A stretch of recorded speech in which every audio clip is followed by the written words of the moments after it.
Once upon a time, there was a man named Anthony. He lived with his wife, Sarah, and their only son, James. Anthony loved James more than anything. The boy was born after 5 years of marriage, so he was very special to them. Anthony worked as a manager in a firm. He earned a good salary and got 2 bonuses every year. Anthony and Sarah cared for James like a prince. Sarah cooked his favorite meals every day. Soft pancakes in the morning, cheesy pasta for lunch, and sweet desserts at night. Whatever James wanted to eat, she made it for him with love. One evening, Anthony came home from the office. He sat in the lounge where James was watching cartoons.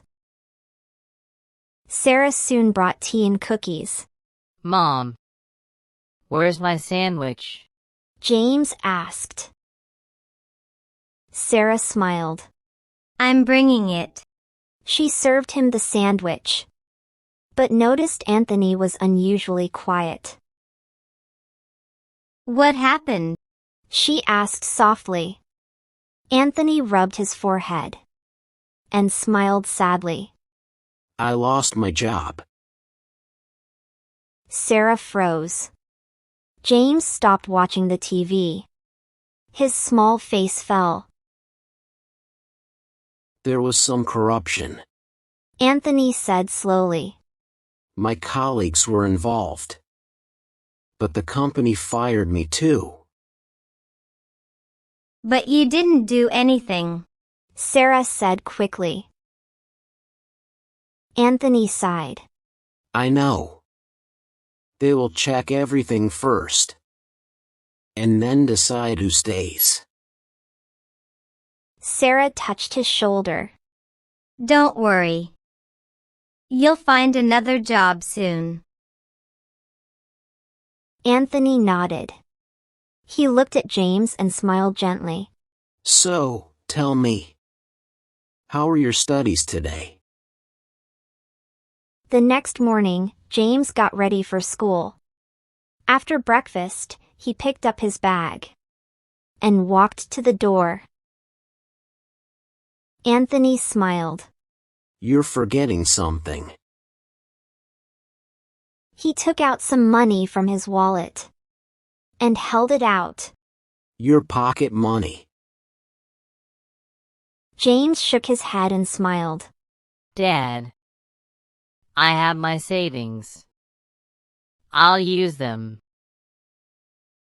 Anthony looked surprised. But why? James said softly. Dad, I know you lost your job. Anthony gave a warm smile. You don't need to worry. I'll get another job soon. Take this. James nodded, took the money, and ran to the door. A few days later, Anthony came home with a bright smile. That night, they sat together at the dining table. Anthony served some rice on his plate and cleared his throat. I have good news. He said, his eyes shining. I got a job. James jumped from his chair. Yay! He shouted with joy. Sarah's face lit up. Congrats, Anthony. She said warmly. Anthony smiled, but looked a little serious. It's not like my old job. The salary is less. Sarah touched his hand. Don't worry, dear. You'll soon get a better job. Or maybe your old company will call you back. Anthony nodded. Yes. You're right. He said, smiling. A month later, Anthony got his first salary. He sat at the table with a notebook and his wallet. He counted the money twice. Then he looked at the bills stacked on the table. Rent, school fees, and electricity. He sighed and rubbed his forehead. Sarah, make a list for groceries. He said. Sarah wrote a list and gave it to him. Anthony read it. His brows tightened. This is not needed. He said. He pointed with his pen. Jam, candies, chocolates. We can skip these. Sarah frowned. James likes them. She said. Anthony shook his head. We must save. Not this month. Sarah pulled the paper back. Why cut everything? Her voice rose. It is just jam. And a few sweets. Anthony's tone grew tight.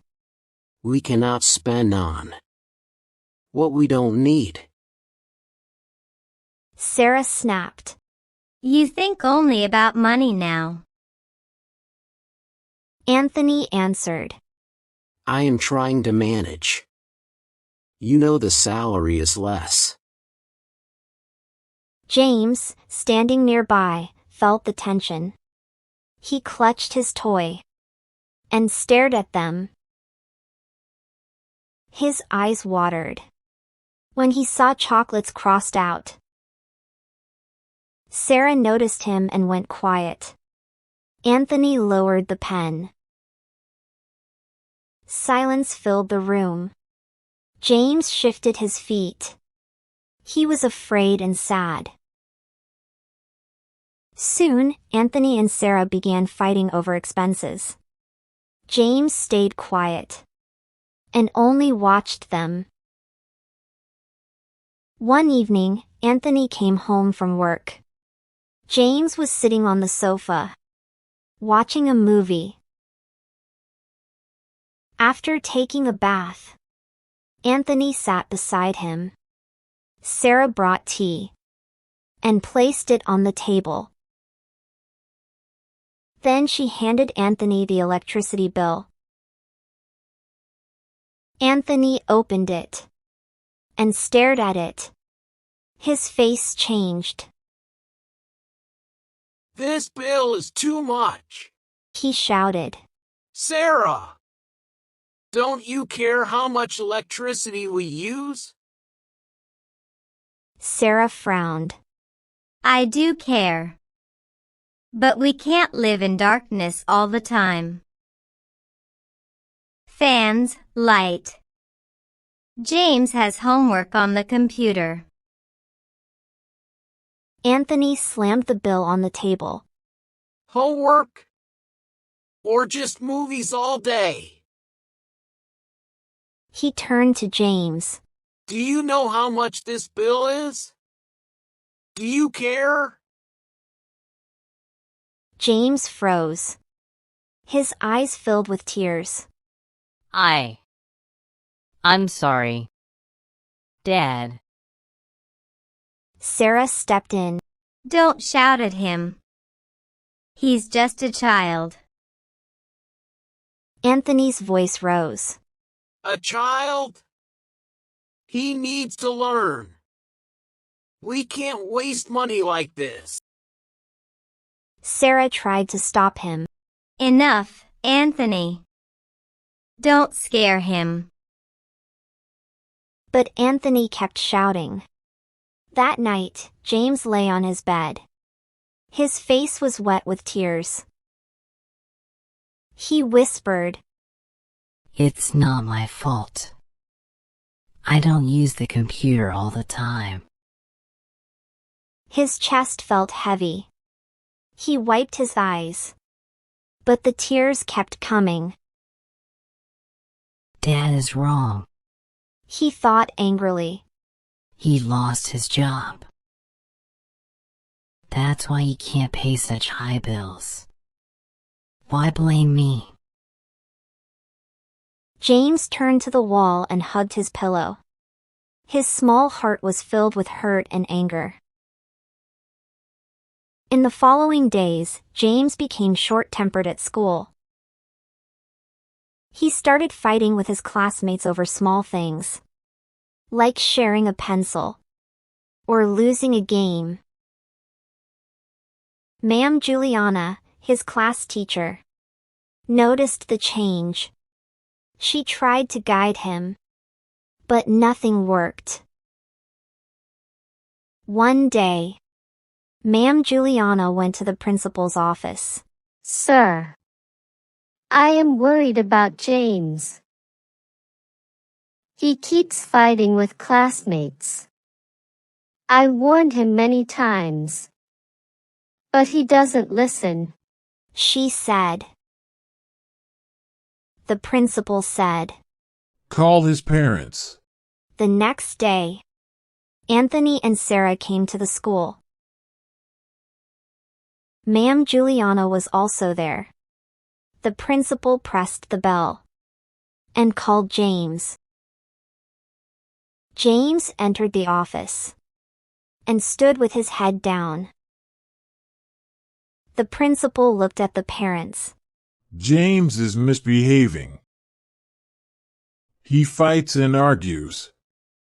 Ma'am Juliana has tried to guide him, but it's no use. Anthony frowned and turned to Sarah. This is because of you. You spoil him too much. Sarah glared back. No. This is because you shout all the time.